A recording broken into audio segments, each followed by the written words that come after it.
What's up, everyone? President Trump gave his address in a joint session of Congress on Tuesday, 4/4/2025.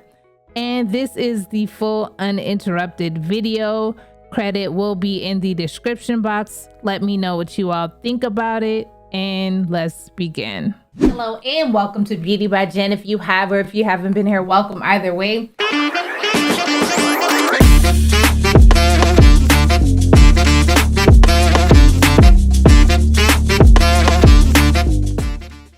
Speaker Johnson, Vice President Vance, the First Lady of the United States,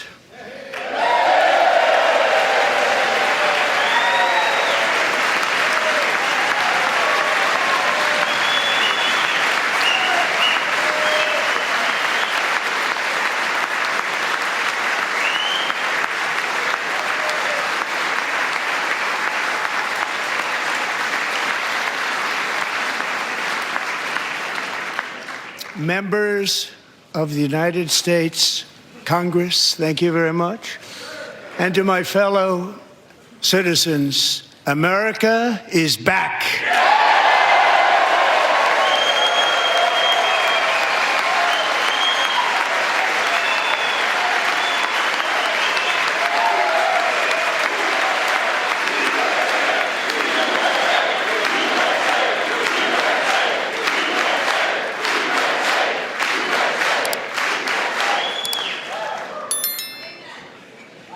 6 weeks ago, I stood beneath the dome of this Capitol and proclaimed the dawn of the golden age of America. From that moment on, it has been nothing but swift and unrelenting action to usher in the greatest and most successful era in the history of our country. We have accomplished more in 43 days than most administrations accomplished in 4 years or 8 years, and we are just getting started.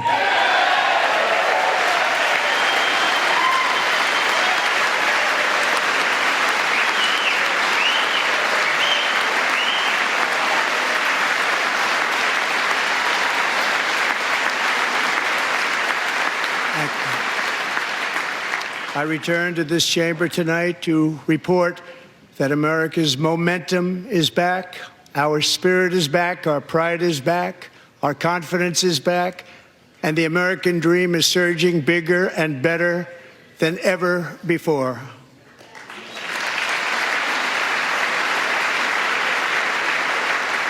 The American dream is unstoppable, and our country is on the verge of a comeback, the likes of which the world has never witnessed and perhaps will never witness again. There's never been anything like it. The presidential election of November 5th was a mandate like has not been seen in many decades. We won all 7 swing states, giving us an electoral college victory of 312 votes.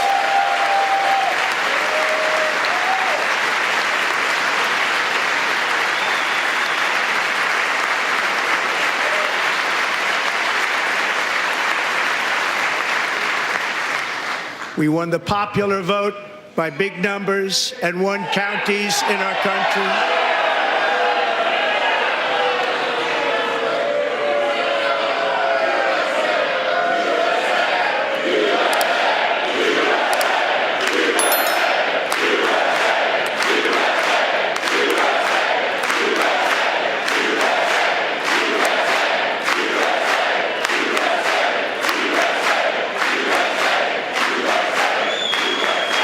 And won counties in our country, 2,700 to 525, on a map that reads almost completely red for Republican.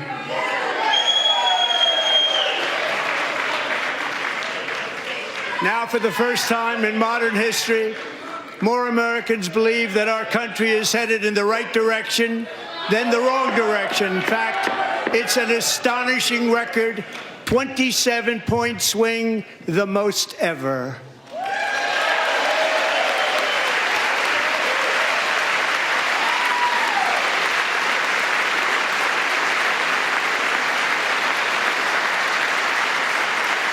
Likewise, small business optimism saw its single largest one-month gain ever recorded, a 41-point jump.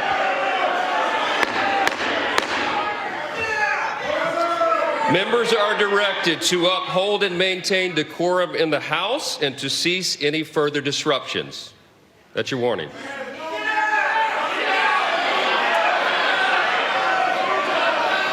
Members are engaging in willful and continuing breach of decorum, and the chair is prepared to direct the Sergeant-at-Arms to restore order to the joint session.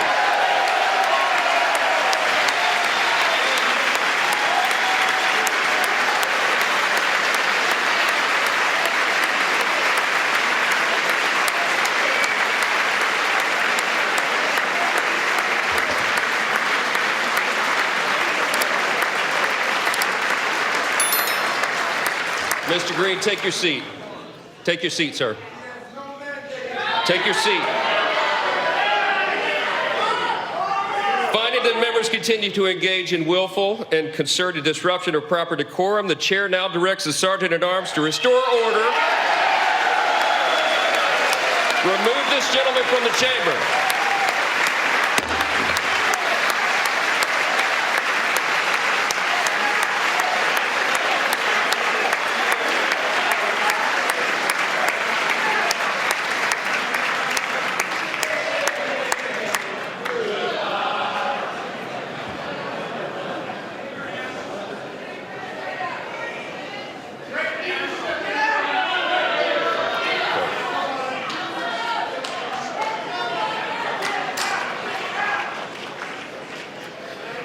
Members are directed to uphold and maintain decorum in the House.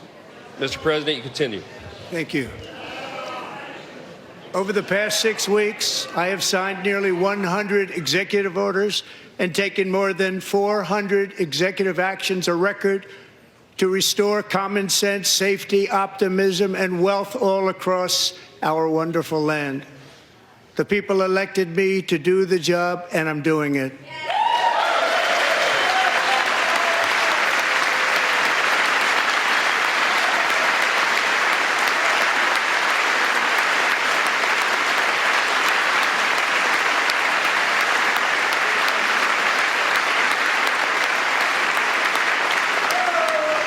In fact, it has been stated by many that the first month of our presidency, it's our presidency, is the most successful in the history of our nation.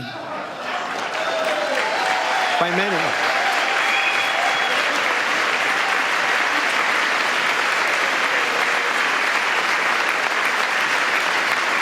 And what makes it even more impressive is that, do you know who number 2 is? George Washington. How about that? How about that? I don't know about that list, but we'll take it. Within hours of taking the oath of office, I declared a national emergency on our southern border, and I deployed the U.S. military and Border Patrol to repel the invasion of our country. And what a job they've done. As a result, illegal border crossings last month were by far the lowest ever recorded, ever.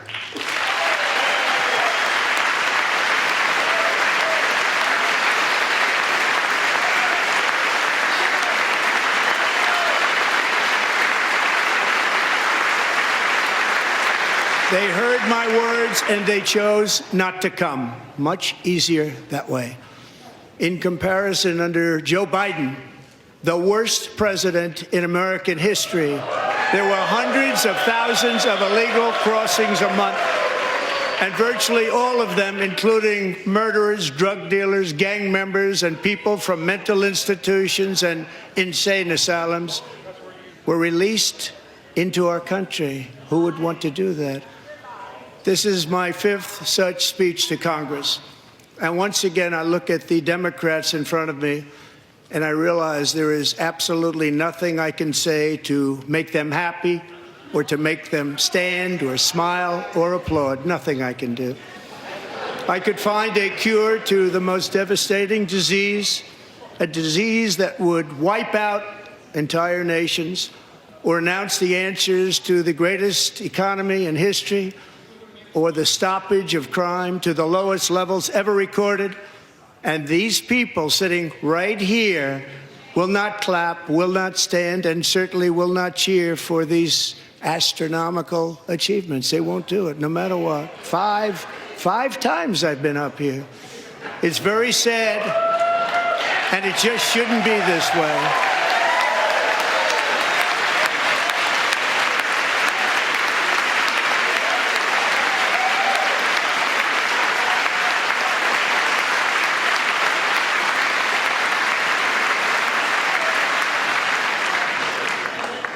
So Democrats sitting before me, for just this one night, why not join us in celebrating so many incredible wins for America? For the good of our nation, let's work together and let's truly make America great again.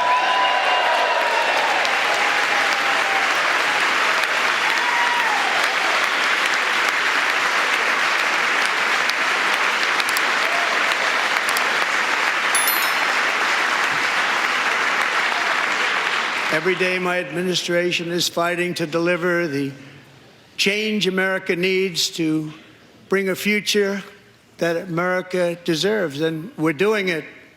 This is a time for big dreams and bold action. Upon taking office, I imposed an immediate freeze on all federal hiring, a freeze on all new federal regulations, and a freeze on all foreign aid.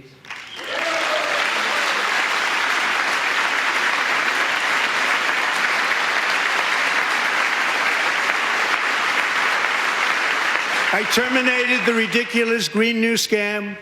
I withdrew from the unfair Paris Climate Accord, which was costing us trillions of dollars that other countries were not paying. I withdrew from the corrupt World Health Organization.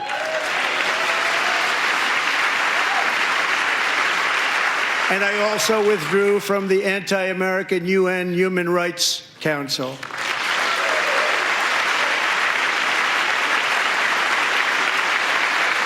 We ended all of Biden's environmental restrictions that were making our country far less safe and totally unaffordable. And importantly, we ended the last administration's insane electric vehicle mandate, saving our auto workers and companies from economic destruction.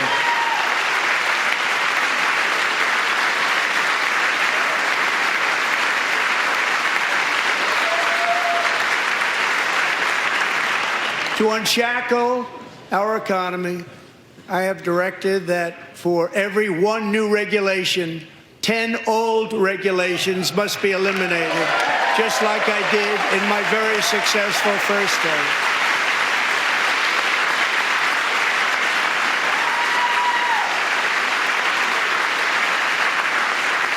And in that first term, we set records on ending unnecessary rules and regulations like no other president had done before. We ordered all federal workers to return to the office. They will either show up for work in person or be removed from their job.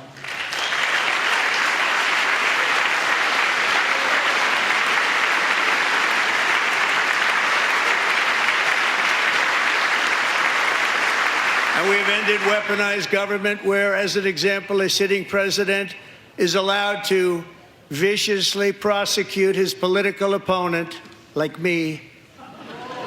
How did that work out? Not too good. Not too good.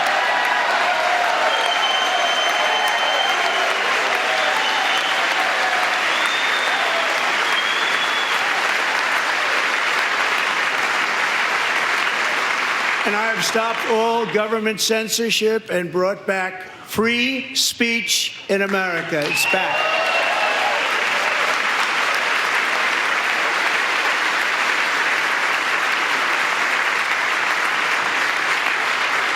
And 2 days ago, I signed an order making English the official language of the United States of America.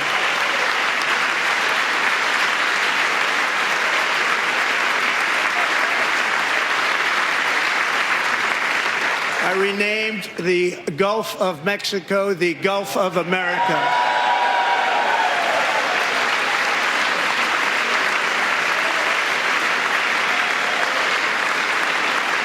And likewise, I renamed, for a great president, William McKinley, Mount McKinley again. Beautiful Alaska. We love Alaska. We've ended the tyranny of so-called diversity, equity, and inclusion policies all across the entire federal government and indeed the private sector and our military. And our country will be woke no longer.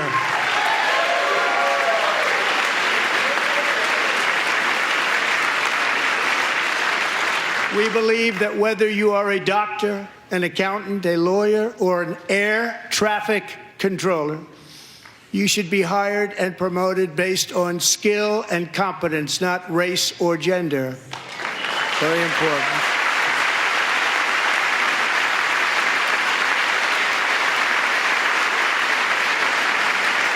You should be hired based on merit. And the Supreme Court, in a brave and very powerful decision, has allowed us to do so. Thank you. Thank you very much. Thank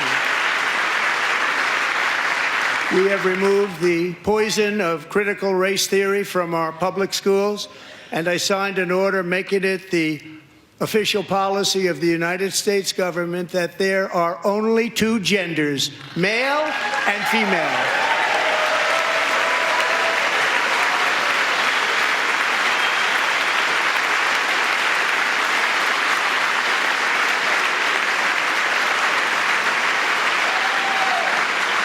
I also signed an executive order to ban men from playing in women's sports.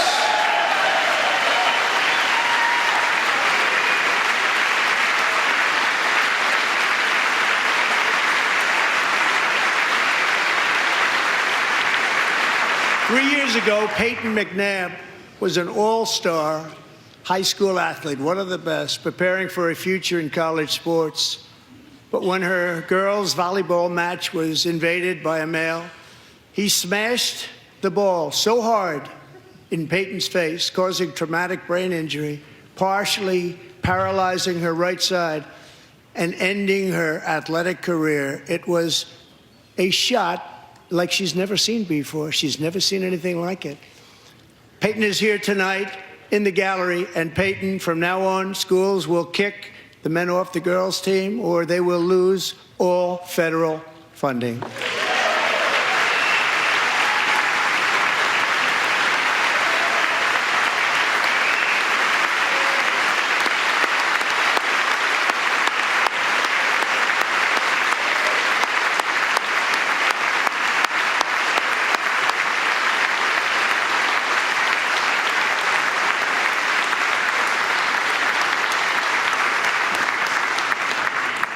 And if you really want to see numbers, just take a look at what happened in the women's boxing, weightlifting, track and field, swimming, or cycling, where a male recently finished a long-distance race 5 hours and 14 minutes ahead of a woman for a new record by 5 hours. Broke the record by 5 hours. It's demeaning for women, and it's very bad for our country. We're not going to put up with it any longer.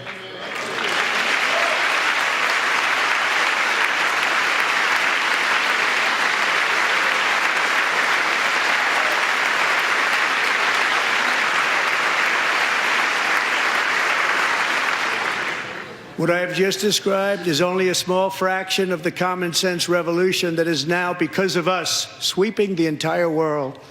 Common sense has become a common theme, and we will never go back. Never. Never going to let that happen. Among my very highest priorities is to rescue our economy and get dramatic and immediate relief to working families. As you know, we inherited from the last administration an economic catastrophe and an inflation nightmare. Their policies drove up energy prices, pushed up grocery costs, and drove the necessities of life out of reach for millions and millions of Americans. They've never had anything like it.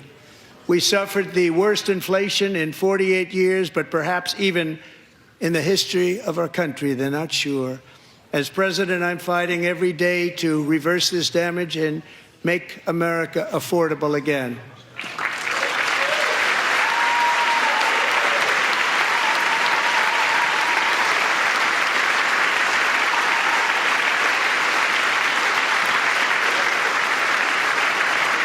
Joe Biden especially let the price of eggs get out of control. The egg price is out of control, and we're working hard to get it back down. Secretary, do a good job on that. You inherited a total mess from the previous administration. Do a good job.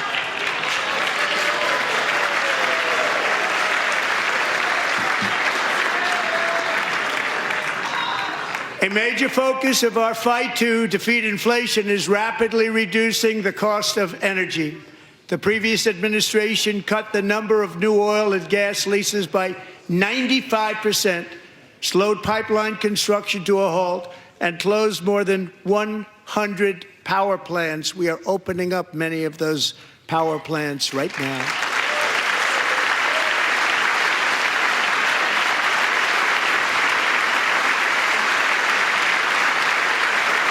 And frankly, we have never seen anything like it. That's why on my first day in office, I declared a national energy emergency. As you've heard me say many times, we have more liquid gold under our feet than any nation on earth, and by far. And now I fully authorize the most talented team ever assembled to go and get it. It's called Drill, Baby, Drill.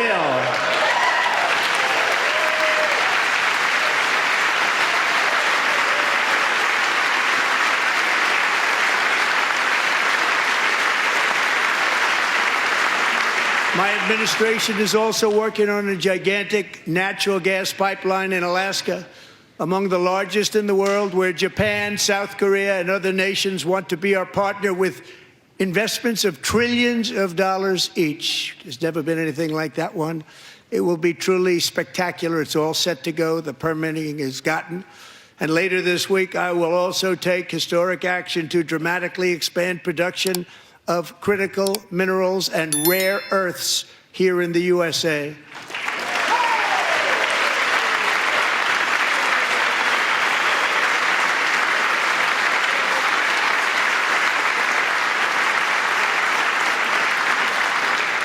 To further combat inflation, we will not only be reducing the cost of energy, but will be ending the flagrant waste of taxpayer dollars.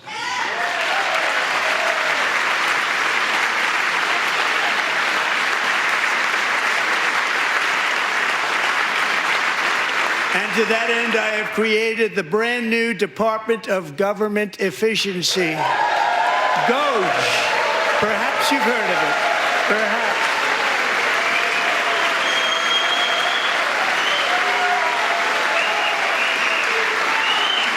Which is headed by Elon Musk, who is in the gallery tonight.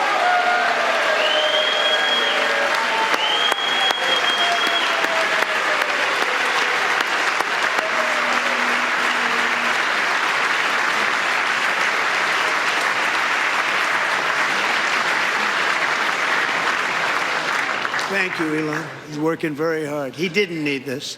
He didn't need this. Thank you very much. We appreciate it. Everybody here, even this side, appreciates it, I believe.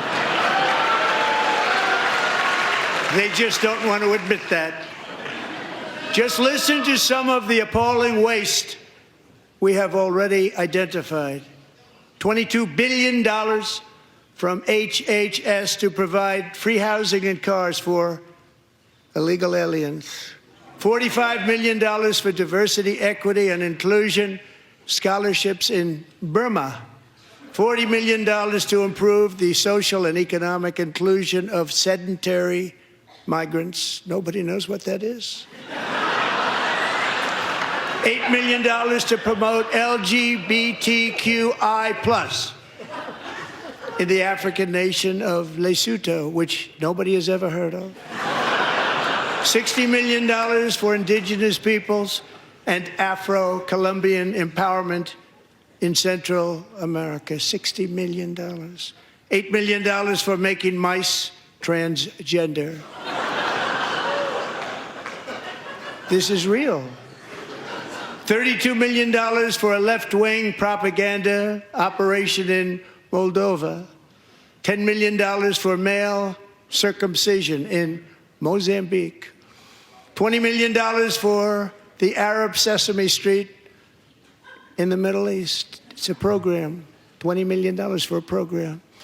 $1.9 billion to recently created Decarbonization of Homes Committee, headed up, and we know she's involved. Just at the last moment, the money was passed over by a woman named Stacey Abrams. Have you ever heard of her? A $3.5 million consulting contract for lavish fish monitoring. $1.5 million for voter confidence in Liberia. $14 million for social cohesion in Mali. $59 million for illegal alien hotel rooms in New York City. He's a real estate developer. He's done very well. $250,000 to increase vegan local climate action innovation in Zambia. $42 million for social and behavior change in Uganda. $14 million for improving public procurement in Serbia. $47 million for improving learning outcomes in Asia. Asia's doing very well with learning. We know what we're doing. We should use it ourselves. And $101 million for DEI contracts at the Department of Education. The most ever paid, nothing even like it. Under the Trump administration, all of these scams, and they're far worse, but I didn't think it was appropriate to talk about them. They're so bad. Many more have been found out and exposed and swiftly terminated by a group of very intelligent, mostly young people, headed up by Elon, and we appreciate it. We found hundreds of billions of dollars of fraud.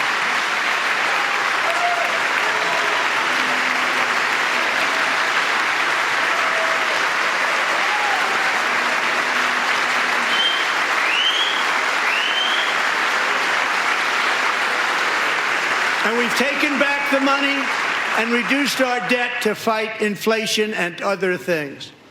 Taken back a lot of that money. We got it just in time. This is just the beginning. The Government Accountability Office, a federal government office, has estimated annual fraud of over $500 billion in our nation, and we are working very hard to stop it. We're going to. We're also identifying shocking levels of incompetence and probable fraud in the Social Security program for our seniors, and that our seniors and people that we love rely on. Believe it or not, government databases list 4.7 million Social Security members from people aged 100 to 109 years old. It lists 3.6 million people from ages 110 to 119. I don't know any of them. I know some people that are rather elderly, but not quite that elderly. 3.47 million people from ages 120 to 129. 3.9 million people from ages 130 to 139. 3.5 million people from ages 140 to 149. And money is being paid to many of them, and we're searching right now. In fact, Pam, good luck. Good luck. You're going to find it. But a lot of money is paid out to people because it just keeps getting paid, and nobody does, and it really hurts Social Security and hurts our country. 1.3 million people from ages 150 to 159, and over 130,000 people, according to the Social Security databases, are age over 160 years old. We have a healthier country than I thought, Bobby.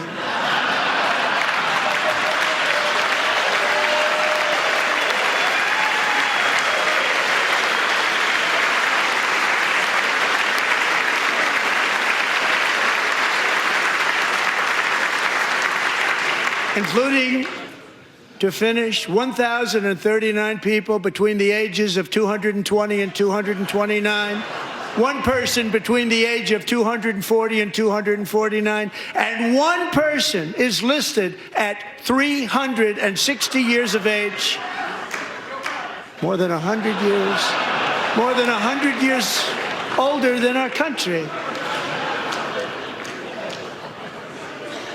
But we're going to find out where that money's going, and it's not going to be pretty. By slashing all of the fraud, waste, and theft we can find, we will defeat inflation, bring down mortgage rates, lower car payments and grocery prices, protect our seniors, and put more money in the pockets of American families.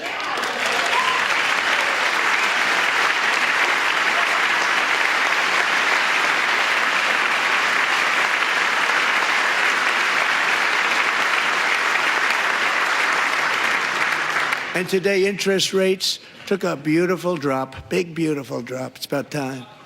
And in the near future, I want to do what has not been done in 24 years, balance the federal budget. We're going to balance it.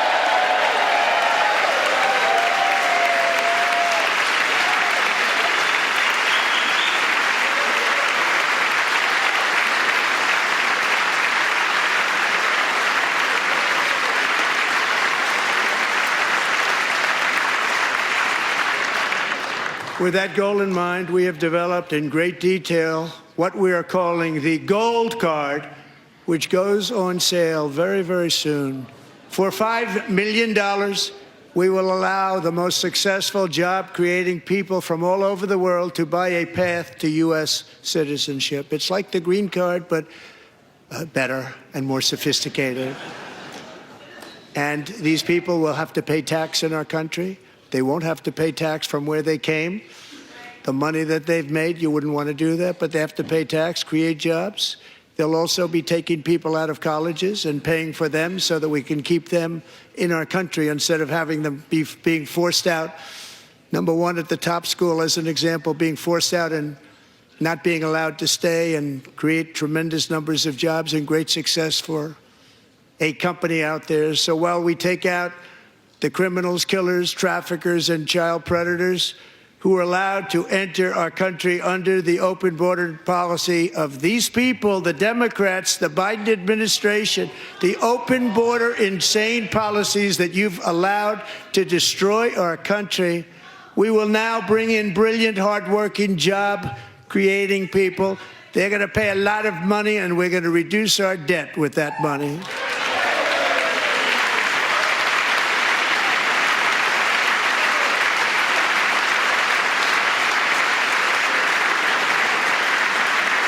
Americans have given us a mandate for bold and profound change.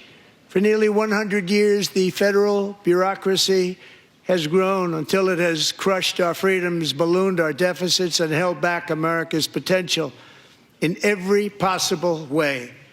The nation founded by pioneers and risk-takers now drowns under millions and millions of pages of regulations and debt. Approvals that should take 10 days to get instead take 10 years, 15 years, and even 20 years before you're rejected. Meanwhile, we have hundreds of thousands of federal workers who have not been showing up to work. My administration will reclaim power from this unaccountable bureaucracy, and we will restore true democracy to America again.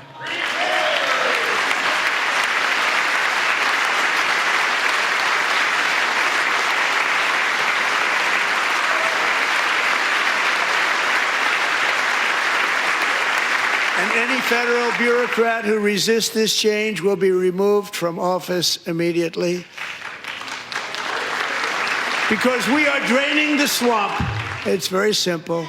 And the days of rule by unelected bureaucrats are over.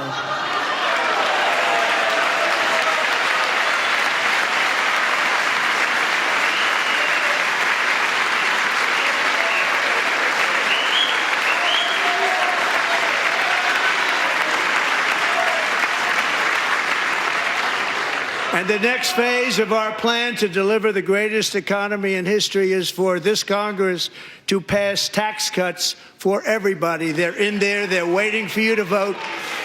And I'm sure that the people on my right, I don't mean the Republican right, but my right here, I'm sure you're going to vote for those tax cuts, because otherwise I don't believe the people will ever vote you into office. So I'm doing you a big favor by telling you that. But I know this group is going to be voting for the tax.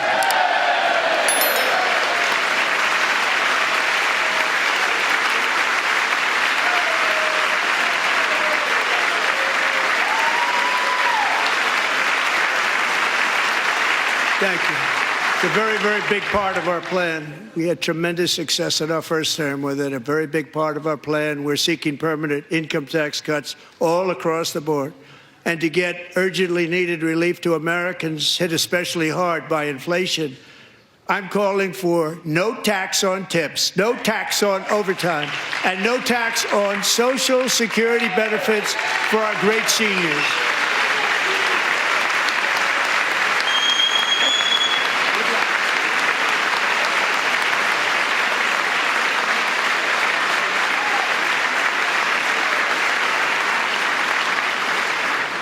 And I also want to make interest payments on car loans tax deductible, but only if the car is made in America.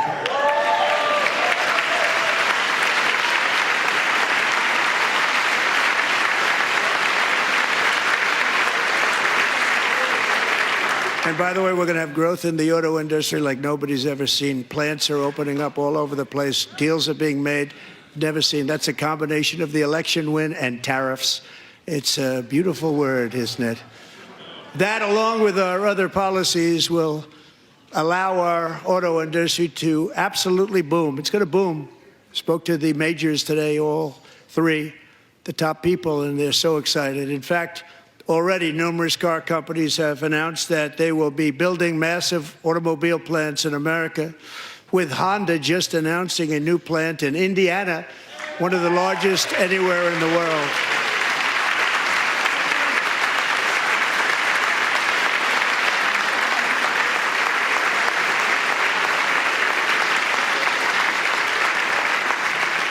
And this has taken place since our great victory on November 5th, a date which will hopefully go down as one of the most important in the history of our country.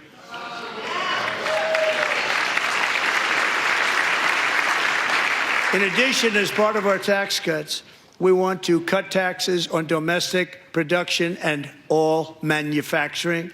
And just as we did before, we will provide 100% expensing. It will be retroactive to January 20th, 2025. And it was one of the main reasons why our tax cuts were so successful in our first term, giving us the most successful economy in the history of our country, first term. We had a great first term.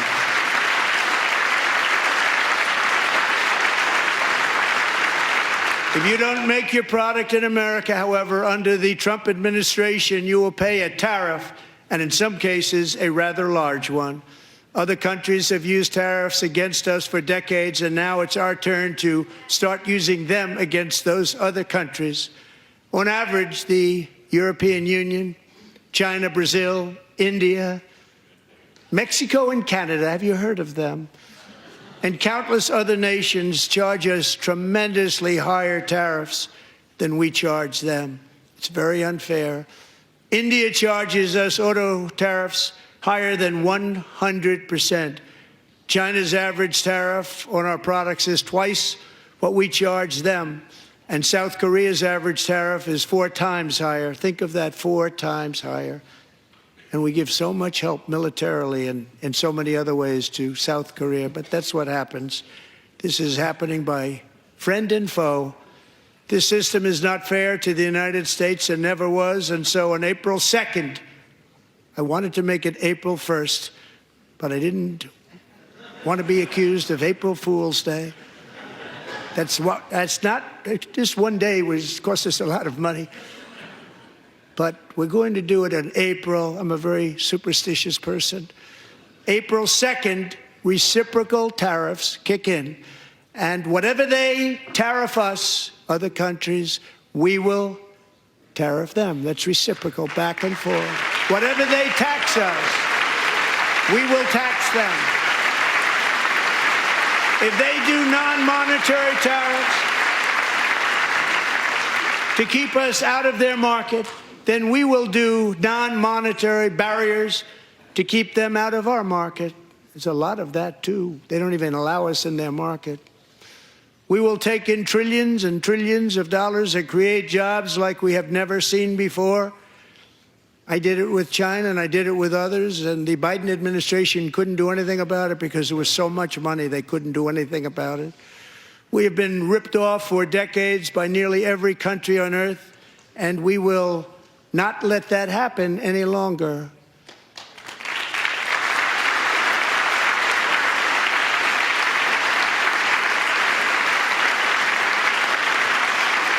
Much has been said over the last 3 months about Mexico and Canada, but we have very large deficits with both of them. But even more importantly, they've allowed fentanyl to come into our country at levels never seen before, killing hundreds of thousands of our citizens and many very young, beautiful people, destroying families.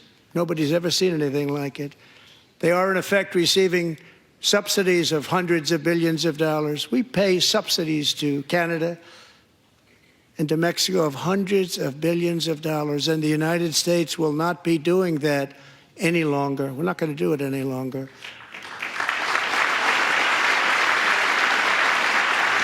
Thanks to our America First policies we're putting into place, we have had $1.7 trillion of new investment in America in just the past few weeks. The combination of the election and our economic policies that people of SoftBank, one of the most brilliant anywhere in the world, announced a $200 billion investment.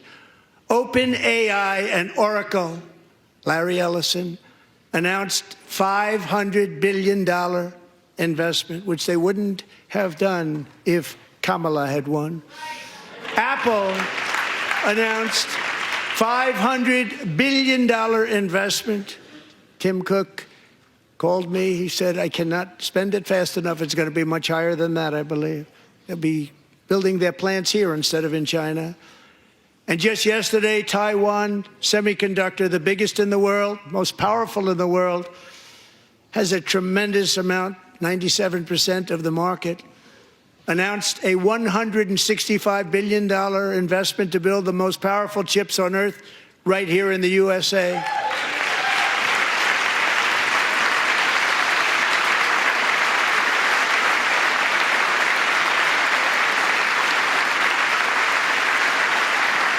And we're not giving them any money. Your CHIPS Act is a horrible, horrible thing. We give hundreds of billions of dollars, and it doesn't mean a thing. They take our money and they don't spend it. All that meant to them, we're giving them no money. All that was important to them was they didn't want to pay the tariffs, so they came and they're building, and many other companies are coming. We don't have to give them money. We just want to protect our businesses and our people. And they will come because they won't have to pay tariffs if they build in America. So it's very amazing. You should get rid of the CHIP Act, and whatever's left over, Mr. Speaker, you should use it to reduce debt or any other reason you want to.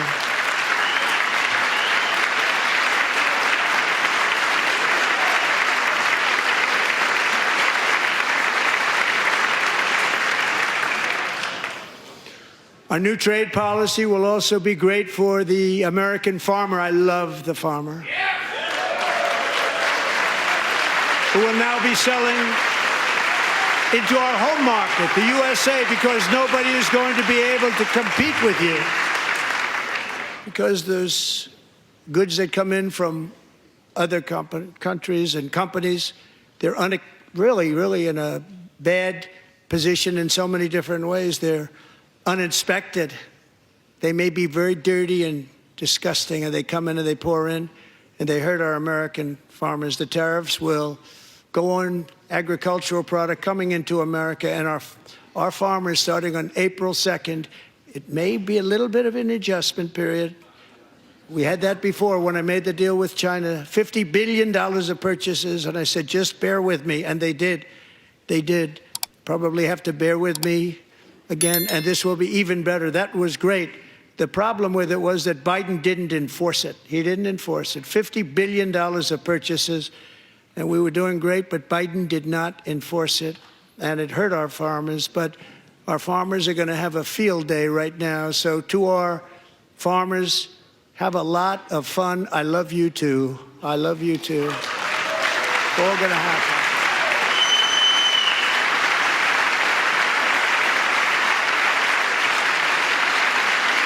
And I have also imposed a 25% tariff on foreign aluminum, copper, lumber, and steel, because if we don't have, as an example, steel and lots of other things, we don't have a military, and frankly, we just won't have a country very long. Here today is a proud American steelworker, fantastic person from Decatur, Alabama, Jeff Denard. Has been working at the same steel plant for 27 years in a job that has allowed him to serve as the captain of his local volunteer fire department, raise 7 children with his beautiful wife, Nicole, and over the years provide a loving home for more than 40 foster children. So great, Jeff.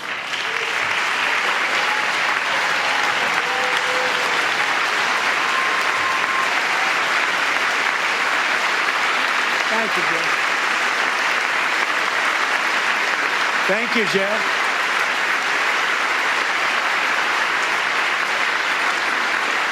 Stories like Jeff's remind us that tariffs are not just about protecting American jobs.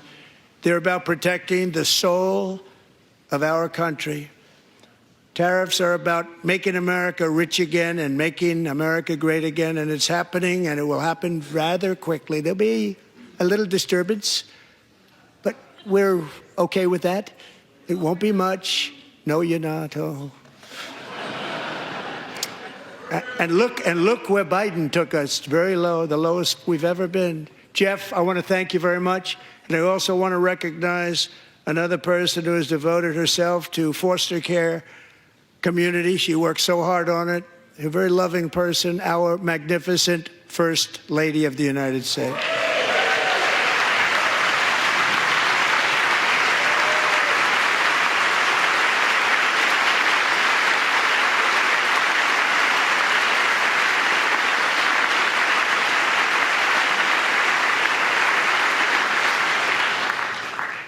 Melania's work has yielded incredible results, helping prepare our nation's future leaders as they enter the workforce. Our First Lady is joined by 2 impressive young women, very impressive. Haley Ferguson, who benefited from the First Lady's Fostering the Future initiative and is poised to complete her education and become a teacher. And Elliston Berry, who became a victim of an illicit deepfake image produced by a peer. With Elliston's help, the Senate just passed the Take It Down Act, and this is so important. Thank you very much, John. John Thune, thank you. Stand up, John. Thank you, John.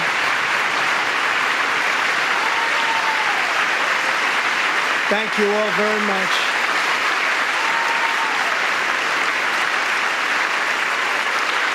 Thank you.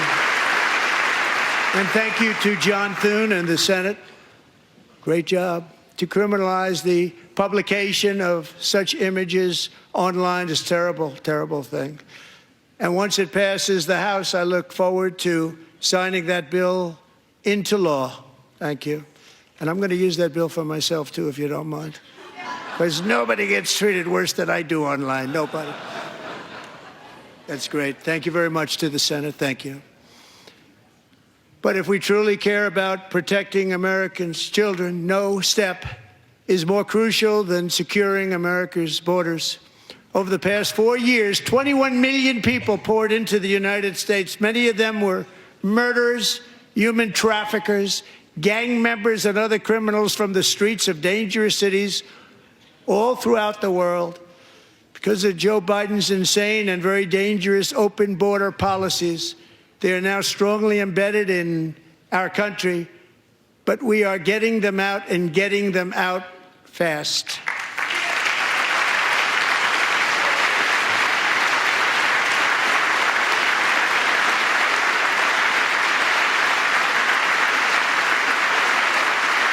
And I want to thank Tom Homan and Christy. I want to thank you and Paul of Border Patrol. I want to thank you. What a job they've all done. Everybody, Border Patrol, ICE, law enforcement in general is incredible. We have to take care of our law enforcement. Have to.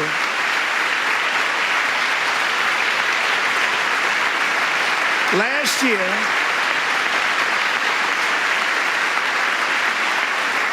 a brilliant 22-year-old nursing student named Laken Riley, the best in her class, admired by everybody, went out for a jog on the campus of the University of Georgia.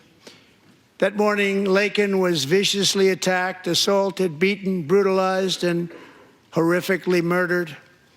Laken was stolen from us by a savage illegal alien gang member who was arrested while trespassing across Biden's open southern border and then set loose into the United States under the heartless policies of that failed administration. It was indeed a failed administration. He had then been arrested and released in a Democrat-run sanctuary city, a disaster, before ending the life of this beautiful young angel. With us this evening are Laken's beloved mother, Allison, and her sister, Lauren.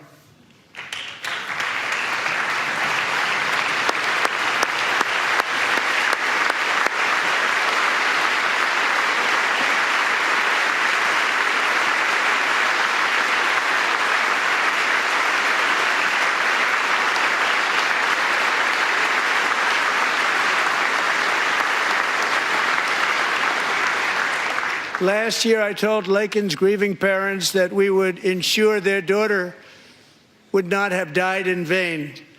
That's why the very first bill I signed into law as your 47th president mandates the detention of all dangerous criminal aliens who threaten public safety. It's a very strong, powerful act.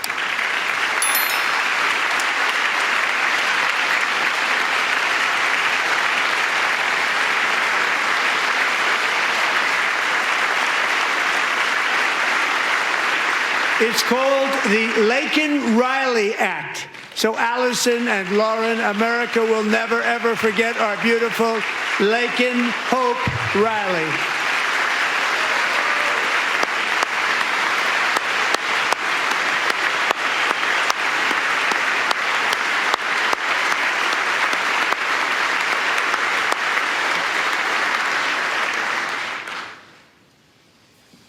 Thank you very much.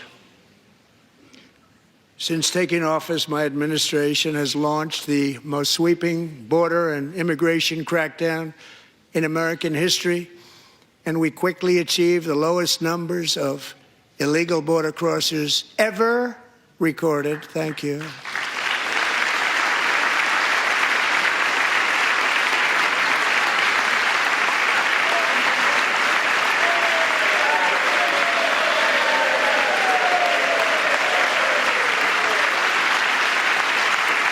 The media and our friends in the Democrat Party kept saying we needed new legislation. We must have legislation to secure the border.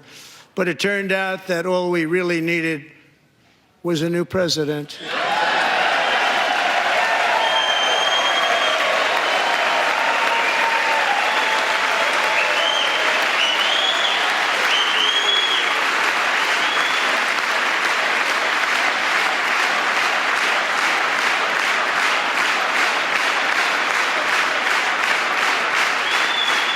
Thank you. Joe Biden didn't just open our borders, he flew illegal aliens over them to overwhelm our schools, hospitals, and communities throughout the country. Entire towns like Aurora, Colorado, and Springfield, Ohio, buckled under the weight of the migrant occupation and corruption like nobody's ever seen before.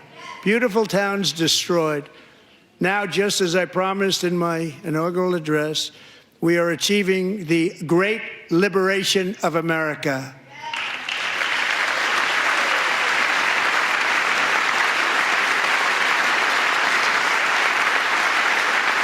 But there still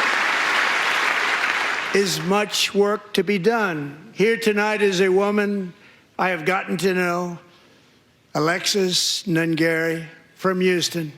Wonderful woman. Last June, Alexis's 12-year-old daughter, her precious Jocelyn, walked to a nearby convenience store. She was kidnapped, tied up, assaulted for 2 hours under a bridge, and horrifically murdered. Arrested and charged with this heinous crime are 2 illegal alien monsters from Venezuela, released into America by the last administration through their ridiculous open border. The death of this beautiful 12-year-old girl and the agony of her mother and family touched our entire nation greatly. Alexis, I promised that we would always remember your daughter, your magnificent daughter, and earlier tonight, I signed an order keeping my word to you. One thing I have learned about Jocelyn is that she loved animals so much. She loved nature. Across Galveston Bay, from where Jocelyn lived in Houston, you will find a magnificent national wildlife refuge, a pristine, peaceful, 34,000-acre sanctuary for all of God's creatures on the edge of the Gulf of America. Alexis, moments ago, I formally renamed that refuge in loving memory of your beautiful daughter, Jocelyn. So, Mr. Vice President, if you would, may I have the order?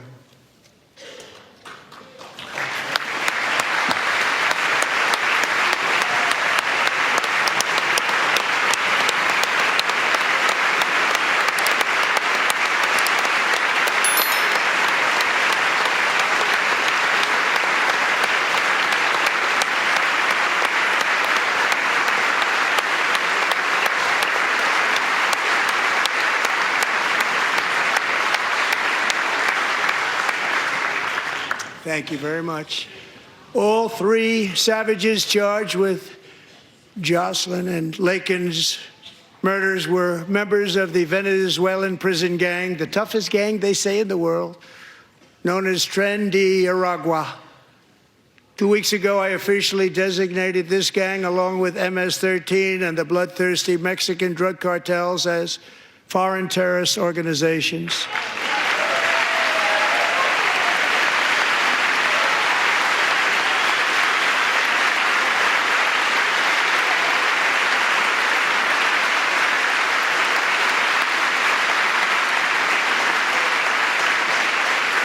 They are now officially in the same category as ISIS, and that's not good for them. Countless thousands of these terrorists were welcomed into the U.S. by the Biden administration. But now every last one will be rounded up and forcibly removed from our country, or, if they're too dangerous, put in jails, standing trial in this country, because we don't want them to come back ever. With us this evening is a warrior on the front lines of that battle, Border Patrol Agent Roberto Ortiz. Great guy.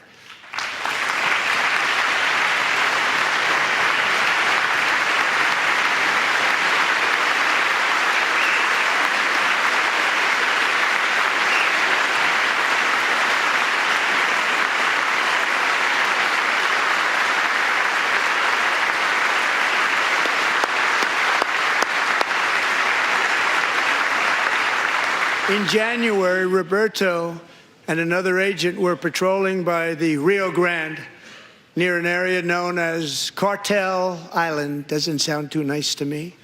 When heavily armed gunmen started shooting at them. Roberto saw that his partner was totally exposed, at great danger, and he leapt into action, returning fire and providing crucial seconds for his fellow agent to seek safety, just barely. I have some of the prints of that event, and it was not good. Agent Ortiz, we salute you for your great courage and for your line of fire that you took and for the bravery that you showed. We honor you, and we will always honor you. Thank you, Roberto, very much.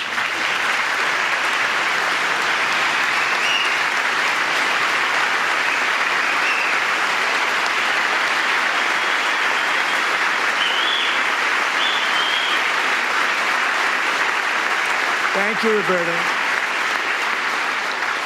And I actually got to know him on my many calls to the border. He's a great gentleman. The territory to the immediate south of our border is now dominated entirely by criminal cartels that murder, rape, torture, and exercise total control. They have total control over a whole nation, posing a grave threat to our national security. The cartels are waging war in America, and it's time for America to wage war on the cartels, which we are doing.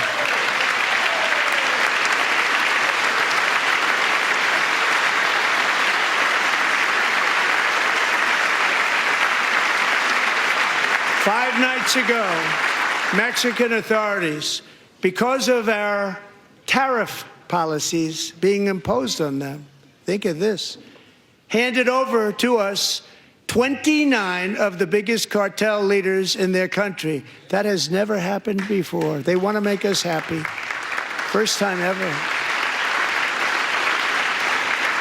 But we need Mexico and Canada to do much more than they've done, and they have to stop the fentanyl and drugs pouring into the USA. They're going to stop it.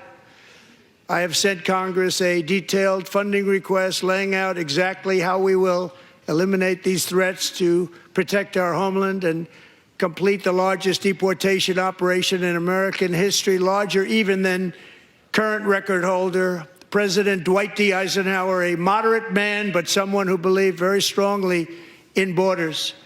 Americans expect Congress to send me this funding without delay so I can sign it into law. So, Mr. Speaker, John Thune, both of you, I hope you're going to be able to do that, Mr. Speaker. Thank you. Mr. Leader, thank you. Thank you very much. And let's get it to me. I'll sign it so fast, you won't even believe it.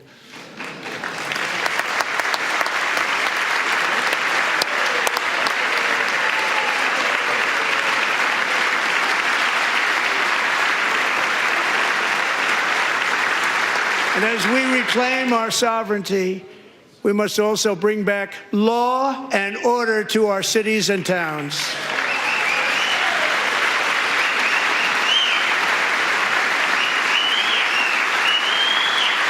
In recent years, our justice system has been turned upside down by radical left lunatics.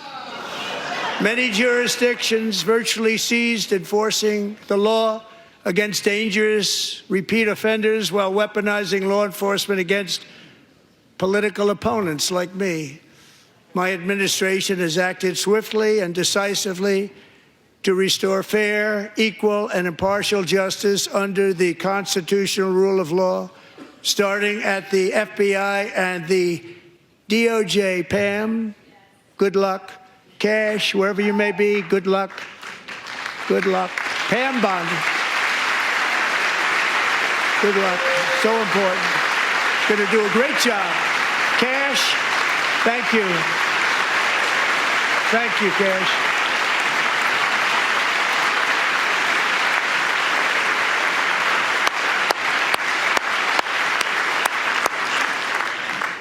They've already started very strong. They're going to do a fantastic job. You're going to be very proud of them. We're also once again giving our police officers the support, protection, and respect they so dearly deserve. They have to get it. They have such a hard, dangerous job, but we're going to make it less dangerous. The problem is the bad guys don't respect the law, but they're starting to respect it, and they soon will respect it. This also includes our great fire departments throughout the country. Our firemen and women are unbelievable people, and we'll never forget them. And besides that, they voted for me in record numbers, so I have no choice.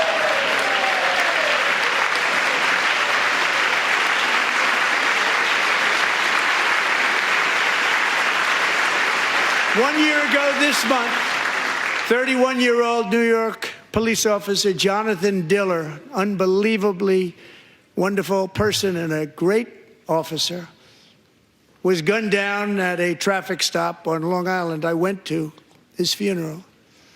The vicious criminal charged with his murder had 21 prior arrests, and they were rough arrests, too. He was a real bad one.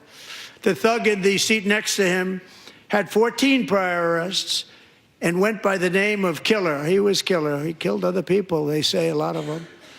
I attended Officer Diller's service, and when I met his wife and one-year-old son, Ryan, it was very inspirational, actually. His widow's name is Stephanie, and she is here tonight. Stephanie, thank you very much, Stephanie. Thank you very much.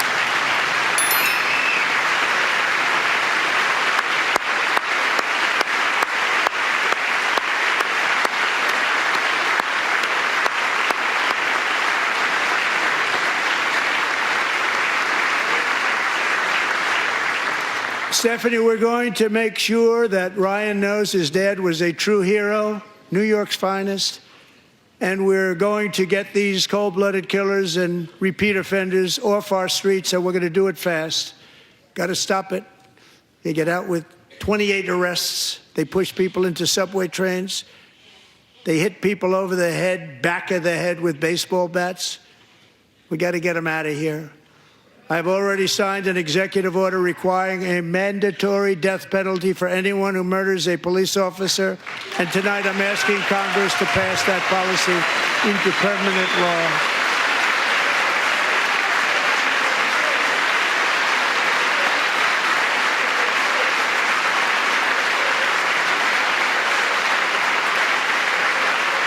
I'm also asking for a new crime bill getting tough on repeat offenders while enhancing protections for America's police officers so they can do their jobs without fear of their lives being totally destroyed.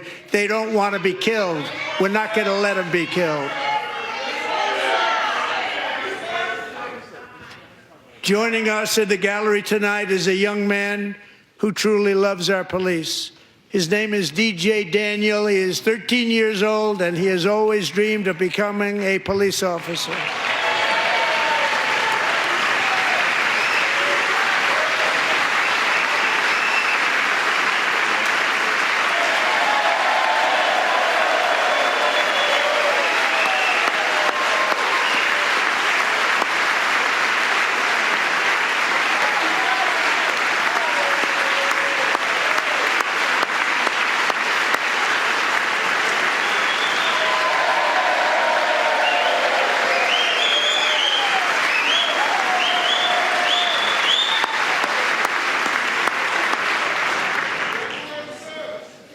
But in 2018, DJ was diagnosed with brain cancer.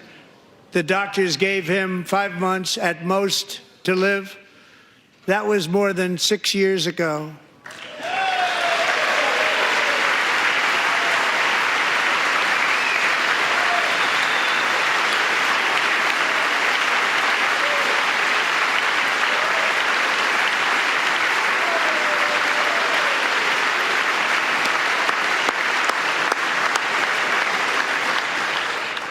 Since that time, DJ and his dad have been on a quest to make his dream come true, and DJ has been sworn in as an honorary law enforcement officer, actually a number of times. The police love him, the police departments love him.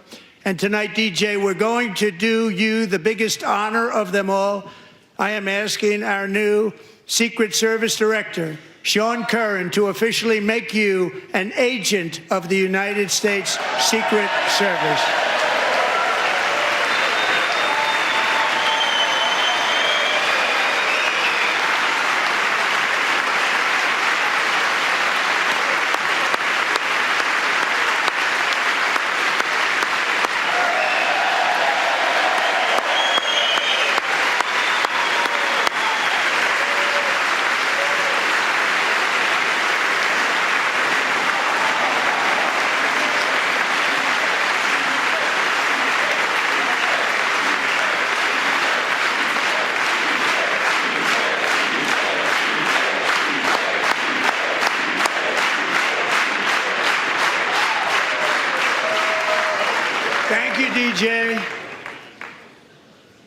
DJ's doctors believe his cancer likely came from a chemical he was exposed to when he was younger. Since 1975, rates of child cancer have increased by more than 40%. Reversing this trend is one of the top priorities for our new presidential commission to make America healthy again, chaired by our new Secretary of Health and Human Services, Robert F. Kennedy, Jr.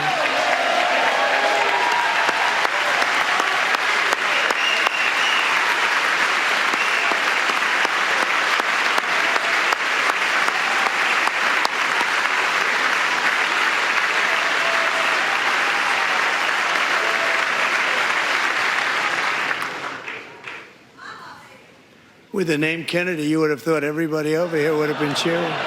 How quickly they forget.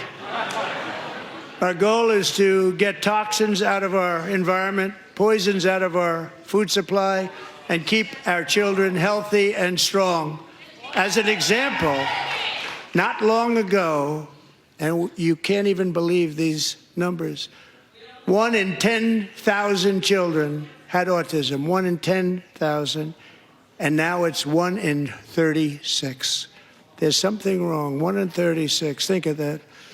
So we're going to find out what it is, and there's nobody better than Bobby and all of the people that are working with you. You have the best to figure out what is going on. Okay, Bobby? Good luck. It's a very important job. Thank you.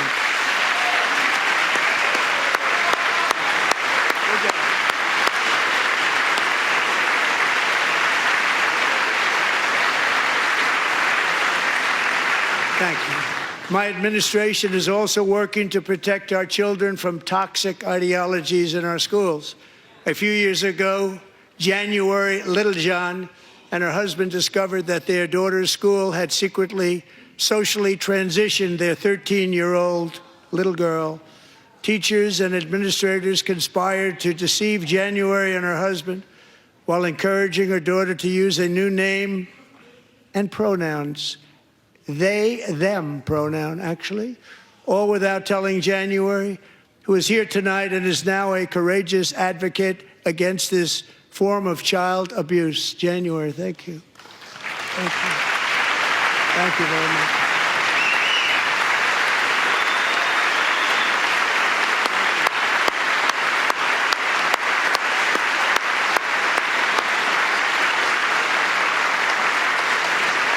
Thank you. Stories like this are why, shortly after taking office, I signed an executive order banning public schools from indoctrinating our children with transgender ideology.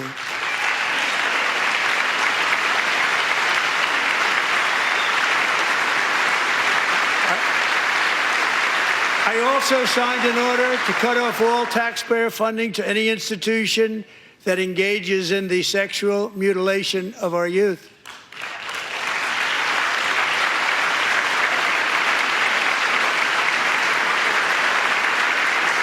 And now I want Congress to pass a bill permanently banning and criminalizing sex changes on children and forever ending the lie that any child is trapped in the wrong body.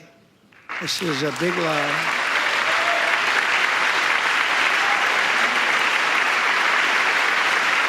And our message to every child in America is that you are perfect exactly the way God made you.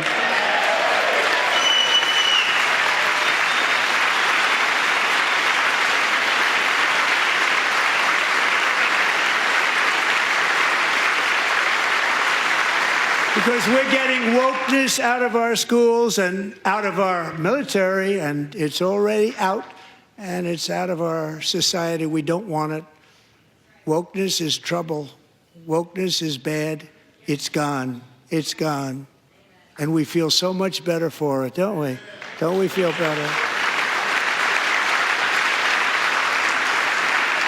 Our service members won't be activists and ideologues. They will be fighters and warriors. They will fight for our country. And Pete, congratulations.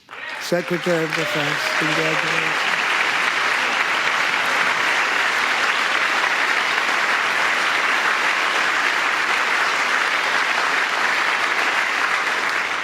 And he's not big into the woke movement, I can tell you.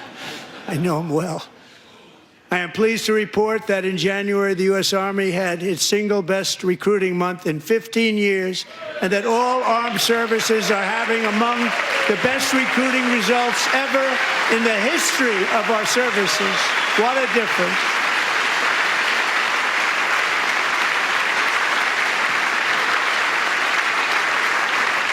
And you know, it was just a few months ago where the results were exactly the opposite. We couldn't recruit anywhere. We couldn't recruit. Now we're having the best results just about that we've ever had. What a tremendous turnaround. It's really a beautiful thing to see. People love our country again. It's very simple. They love our country, and they love being in our military again. So it's a great thing, and thank you very much. Great job. Thank you.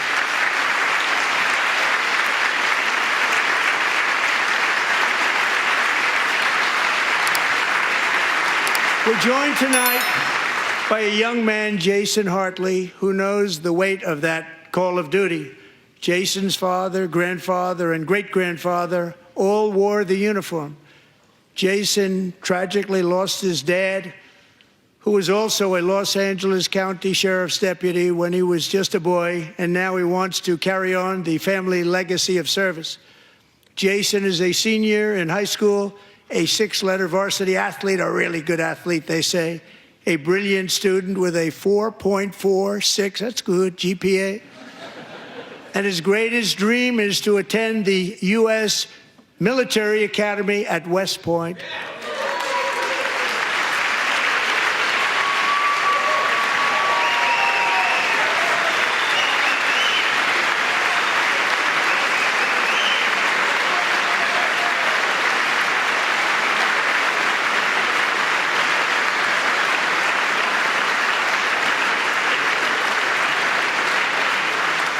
And Jason, that's a very big deal getting in. That's a hard one to get into. But I'm pleased to inform you that your application has been accepted. You will soon be joining the Corps of Cadets.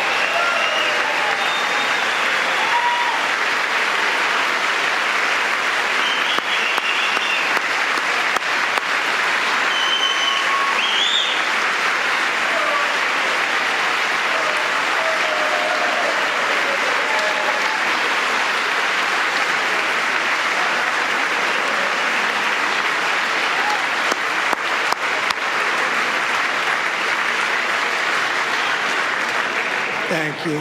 Jason, you're going to be on the long gray line, Jason. As Commander-in-Chief, my focus is on building the most powerful military of the future.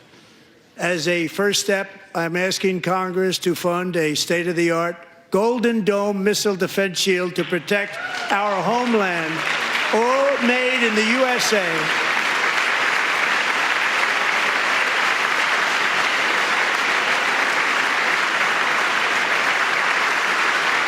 And Ronald Reagan wanted to do it long ago, but the technology just wasn't there, not even close. But now we have the technology. It's incredible, actually. And other places, they have it. Israel has it. Other places have it. And the United States should have it too, right, Tim, right?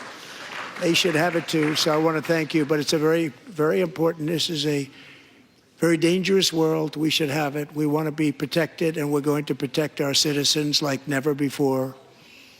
To boost our defense industrial base, we are also going to resurrect the American shipbuilding industry, including commercial shipbuilding and military shipbuilding.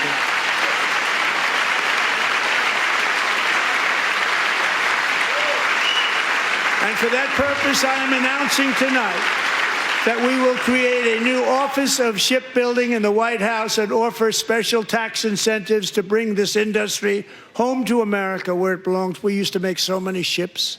We don't make them anymore very much, but we're going to make them very fast, very soon.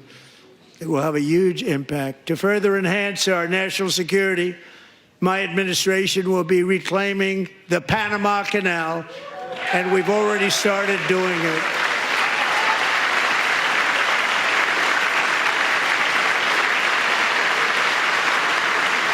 Just today, a large American company announced they are buying both ports around the Panama Canal and lots of other things having to do with the Panama Canal and a couple of other canals.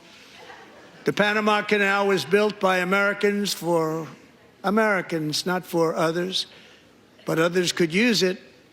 But it was built at tremendous cost of American blood and treasure. 38,000 workers died building the Panama Canal. They died of malaria. They died of snake bites and mosquitoes. Not a nice place to work.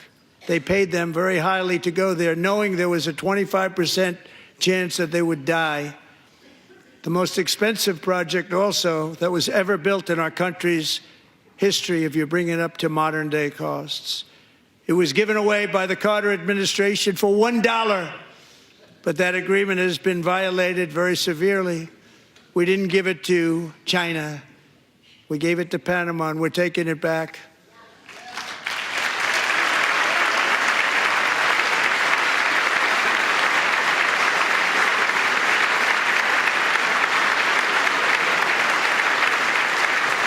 And we have Marco Rubio in charge. Good luck, Marco. Now, we know who to blame if anything goes wrong. Marco's been amazing, and he's going to do a great job. Think of it. He got 100 votes. You know, he was approved with actually 99, but the 100th was this gentleman, and I feel very certain. So let's assume he got 100 votes. And I'm either very, very happy about that or I'm very concerned about it. But he's already proven. I mean, he's a great gentleman. He's respected by everybody, and we appreciate you voting for Marco. He's going to do a fantastic job. Thank you. Thank you. He's doing a great job. Great job. And I also have a message tonight for the incredible people of Greenland. We strongly support your right to determine your own future. And if you choose, we welcome you into the United States of America. We need Greenland for national security and even international security, and we're working with everybody involved to try and get it. But we need it really for international world security, and I think we're going to get it. One way or the other, we're going to get it. We will keep you safe. We will make you rich, and together we will take Greenland to heights like you have never thought possible before. It's a very small population, but very, very large piece of land and very, very important for military security. America is once again standing strong against the forces of radical Islamic terrorism. 3.5 years ago, ISIS terrorists killed 13 American service members and countless others in the Abbey Gate bombing during the disastrous and incompetent withdrawal from Afghanistan. Not that they were withdrawing, it was the way they withdrew. Perhaps the most embarrassing moment in the history of our country. Tonight, I am pleased to announce that we have just apprehended the top terrorist responsible for that atrocity, and he is right now on his way here to face the swift sword of American justice.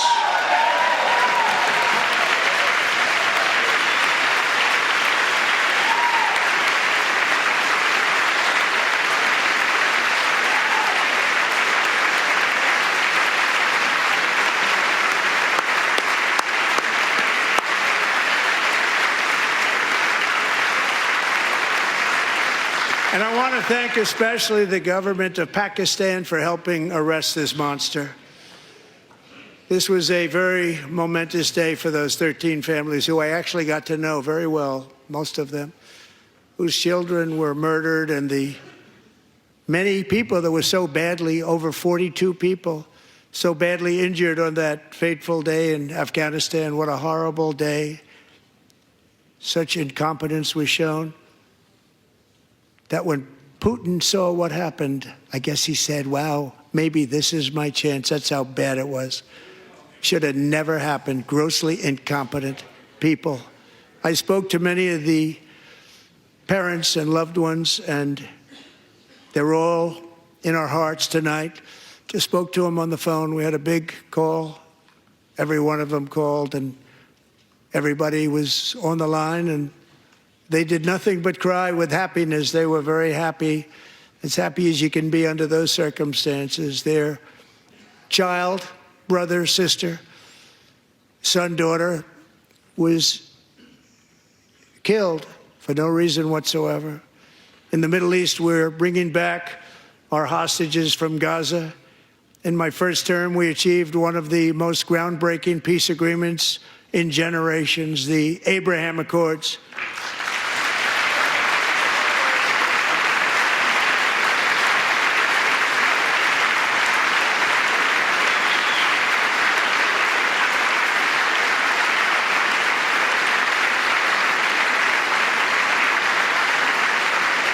And now we're going to build on that foundation to create a more peaceful and prosperous future for the entire region. A lot of things are happening in the Middle East. People have been talking about that so much lately with everything going on with Ukraine and Russia. But a lot of things are happening in the Middle East. It's a rough neighborhood, actually. I'm also working tirelessly to end the savage conflict in Ukraine. Millions of Ukrainians and Russians have been needlessly killed or wounded in this horrific and brutal conflict with no end in sight. The United States has sent hundreds of billions of dollars to support Ukraine's defense with no security, with no anything.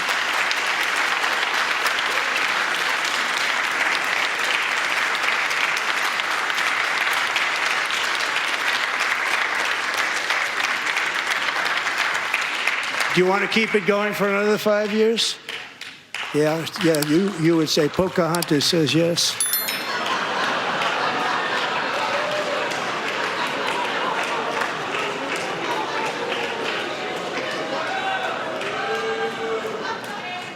$2,000 people are being killed every single week. More than that.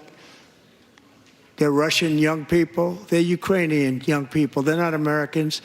But I want it to stop. Meanwhile, Europe has sadly spent more money buying Russian oil and gas than they have spent on defending Ukraine, by far. Think of that. They've spent more buying Russian oil and gas than they have defending. And we've spent perhaps $350 billion, like taking candy from a baby. That's what happened. And they've spent $100 billion. What a difference that is. And we have an ocean separating us, and they don't. But we're getting along very well with them, and lots of good things are happening. Biden has authorized more money in this fight than Europe has spent, by billions and billions of dollars. It's hard to believe that they wouldn't have stopped it and said, at some point, come on, let's equalize. You got to be equal to us. But that didn't happen. Earlier today, I received an important letter from President Zelensky of Ukraine. The letter reads, Ukraine is ready to come to the negotiating table as soon as possible to bring lasting peace closer. Nobody wants peace more than the Ukrainians, he said. My team and I stand ready to work under President Trump's strong leadership to get a peace that lasts. We do really value how much America has done to help Ukraine maintain its sovereignty and independence. Regarding the agreement on minerals and security, Ukraine is ready to sign it at any time that is convenient for you. I appreciate that he sent this letter, just got it a little while ago. Simultaneously, we've had serious discussions with Russia and have received strong signals that they are ready for peace. Wouldn't that be beautiful? Wouldn't that be beautiful?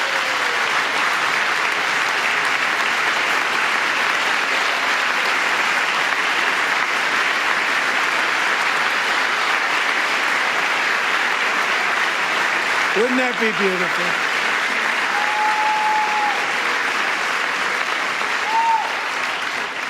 It's time to stop this madness. It's time to halt the killing. It's time to end this senseless war. If you want to end wars, you have to talk to both sides.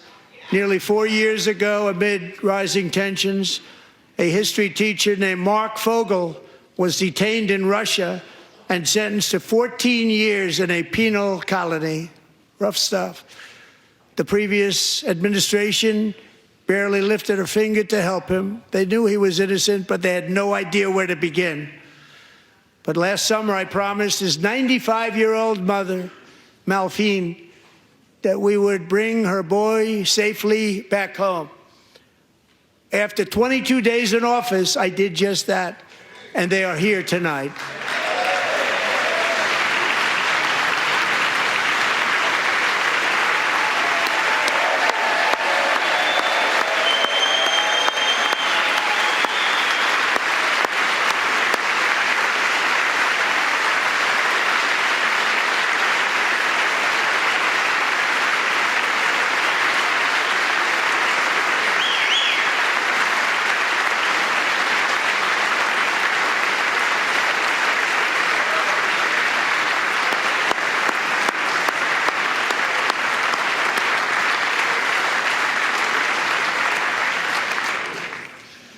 To Mark and his great mom, we are delighted to have you safe and sound and with us.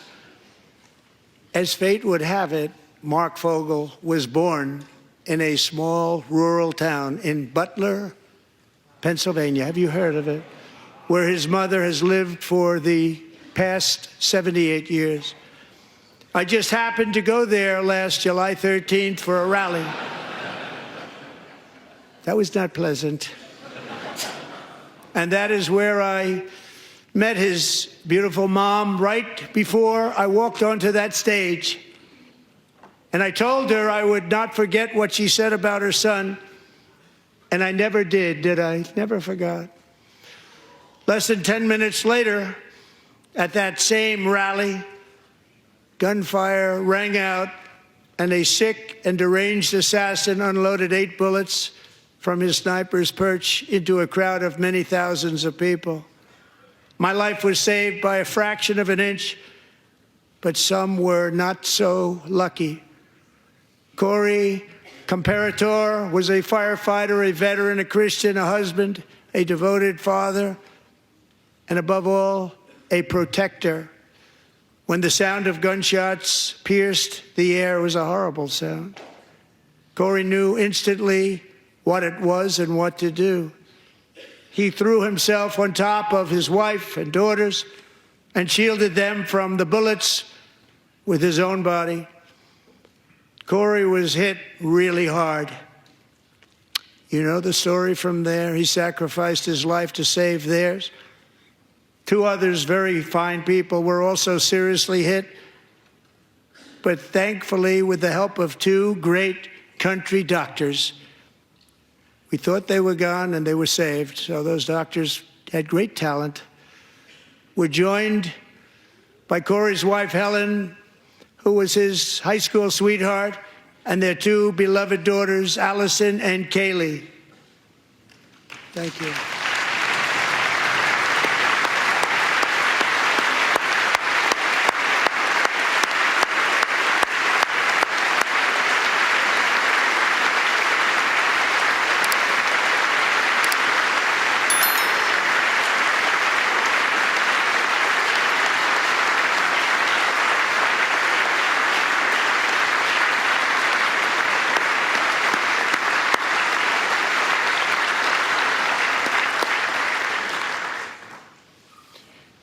To Helen, Allison, and Kaylee, Corey is looking down on his 3 beautiful ladies right now, and he is cheering you on. He loves you. He is cheering you on. Corey was taken from us much too soon, but his destiny was to leave us all with a shining example of the selfless devotion of a true American patriot. It was love like Corey's that built our country, and it's love like Corey's that is going to make our country more majestic than ever before. I believe that my life was saved that day in Butler for a very good reason. I was saved by God to make America great again. I believe that. Thank you. Thank you.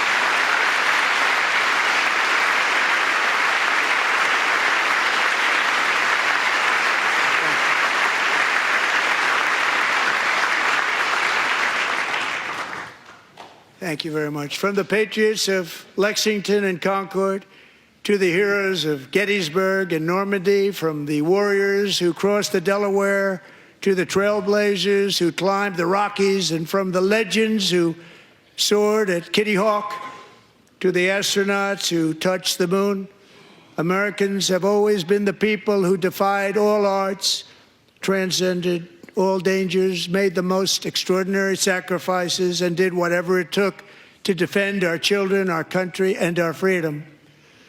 And as we have seen in this chamber tonight, that same strength, faith, love, and spirit is still alive and thriving in the hearts of the American people. Despite the best efforts of those who would try to censor us, silence us, break us, destroy us, Americans are today a proud, free, sovereign, and independent nation that will always be free, and we will fight for it till death. We will never let anything happen to our beloved country, because we are a country of doers, dreamers, fighters, and survivors. Our ancestors crossed a vast ocean, strode into the unknown wilderness, and carved their fortunes from the rock and soil of a perilous and very dangerous frontier. They chased our destiny across a boundless continent. They built the railroads, laid the highways, and graced the world with American marvels like the Empire State Building, the mighty Hoover Dam, and the towering Golden Gate Bridge. They lit the world with electricity, broke free of the force of gravity, fired up the engines of American industry, vanquished the communists, fascists, and Marxists all over the world, and gave us countless modern wonders sculptured out of iron, glass, and steel. We stand on the shoulders of these pioneers who won and built the modern age, these workers who poured their sweat into the skylines of our cities, these warriors who shed their blood on fields of battle and gave everything they had for our rights and for our freedom. Now it is our time to take up the righteous cause of American liberty. And it is our turn to take America's destiny into our own hands and begin the most thrilling days in the history of our country. This will be our greatest era.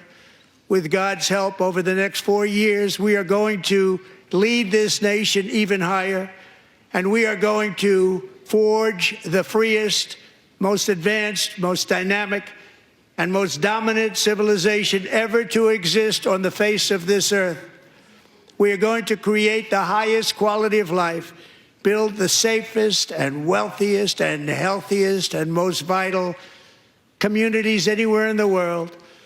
We are going to conquer the vast frontiers of science, and we are going to lead humanity into space and plant the American flag on the planet Mars and even far beyond.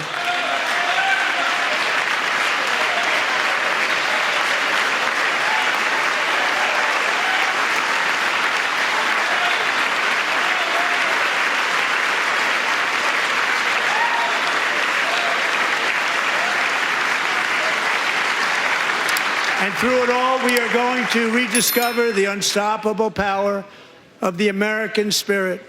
And we are going to renew unlimited promise of the American dream. Every single day, we will stand up and we will fight, fight, fight for the country our citizens believe in and for the country our people deserve.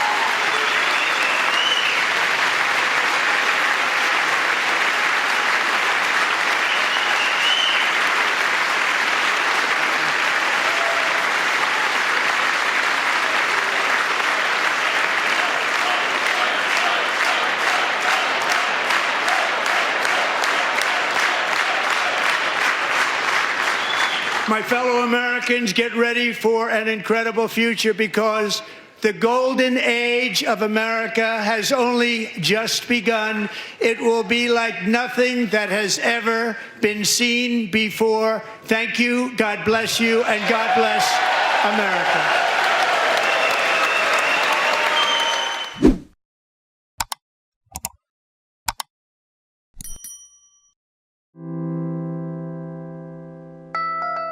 you